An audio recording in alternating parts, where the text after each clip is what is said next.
शेतकरी बांधवांसोबतच सर्वांना दरवर्षी बुलढाण्यातील भेंडवळच्या भविष्यवाणीची प्रतीक्षा असते। अखेर भेंडवळची भविष्यवाणी गुरुवारी पहाटे जाहीर करण्यात आली। साधारणपणे देशात चालू वर्षी परिस्थिती कशी असेल या आधारावर ही भाकीत वर्तवण्यात येतं। बुधवारी घट मांडणी झाली होती, त्यानुसार भाकीत वर्तवण्यात आला आहे। भेंडवळच्या भविष्यवाणीनुसार यावर्षी पावसाळा सर्वसाधारण राहणार असून पावसाळ्याच्या पहिल्या महिन्यात कमी पावसाचा अंदाज वर्तवण्यात आलाय। यावर्षी पावसाचे अंदाज काय राहतील याकडे संपूर्ण शेतकऱ्यांचं लक्ष लागलंय। पीक परिस्थितीचा अंदाज, अतिवृष्टी, दुष्काळ, देशाची आर्थिक परिस्थिती, राजकीय भाकीत, पृथ्वी तलावर येणारी संकट, परकीय शत्रूपासून होणारे धोके अशा अनेक प्रश्नांचे अंदाज घेणाऱ्या भेंडवळ मांडणीच्या भाकिताकडे शेतकऱ्यांचं, राजनीतिक नेत्यांचं लक्ष लागलेलं असतं। अशातच नुकत्याच झालेल्या पहलगाम येथील दहशतवादी भ्याड हल्ल्यानंतर देशभरात संतापाची लाट पसरली आहे। तर दुसरीकडे पाकिस्तान विरोधात कठोर कारवाईची मागणी जोर धरत असताना कुठल्याही परिस्थितीमध्ये युद्ध होण्याची शक्यता वर्तवली जात आहे। त्यामुळे या पार्श्वभूमीवर भेंडवळच्या घटमांडणीच्या अंदाजालाही मोठं महत्त्व प्राप्त झालंय।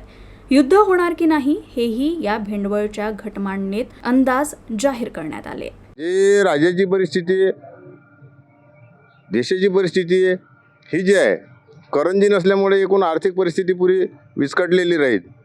तसंच राज्याची जी परिस्थिती आहे तर गादी नाही आहे, जो पानविळा ठेवलेला असतो तो गादी नाही, राजा आहे पण तो अंटा पडलेला आहे। आज गेल्या 45 वर्षापासून मी बाकीत सांगतो, पाहतो मांडणं, पण गादी नाही असा म्हणजे कधीतरी असं घडलं नाही।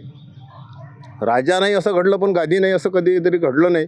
त्यामुळे त्या गादीविषयी फारसं असं सांगता येत नाही, परंतु थोडक्यात असं सांगता येईल की आमच्या आता ते अंदाजाप्रमाणे असं सांगता येईल की काही राज्यात राष्ट्रपती राजवट लागू शकते।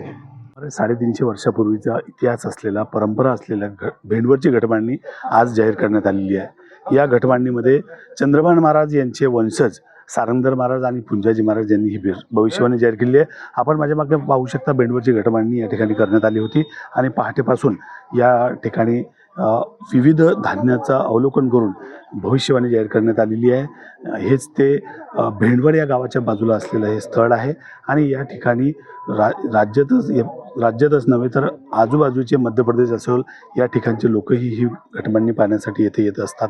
दरवर्षीचा हा इतिहास आहे, यासाठी लोक अतूट सत्ता या ठिकाणी या लोकांची आहे यामुळे शेतकऱ्यांचा विश्वास आहे आणि या भागातील शेतकरी अनेक ठिकाणी विदर्भातच नव्हे तर संपूर्ण राज्यातील शेतकरी या घटमांडणीवर विश्वास ठेवून त्या ठिकाणी तशी प्रकारची भविष्यवाणी करतात।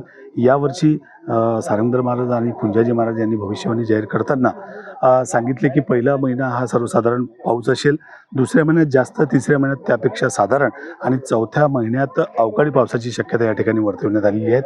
नक्की ज्या महत्त्वाचा विषय सध्या राज्यात जो सुरू आहे तो म्हणजे पाकिस्तानवर हल्ला होईल का, पाकिस्तानसोबत युद्ध होईल का, या संदर्भातही महाराजांनी अनेक हिंट्स म्हणजे या संदर्भात सांगितले की राजा म्हणजे आपल्या पंतप्रधानावर त्याचा तणाव राहील, देशावर तणाव राहील आणि परकीयांचं आक्रमण राहणार आहे। Faheem Deshmukh, UCN news, Buldhana.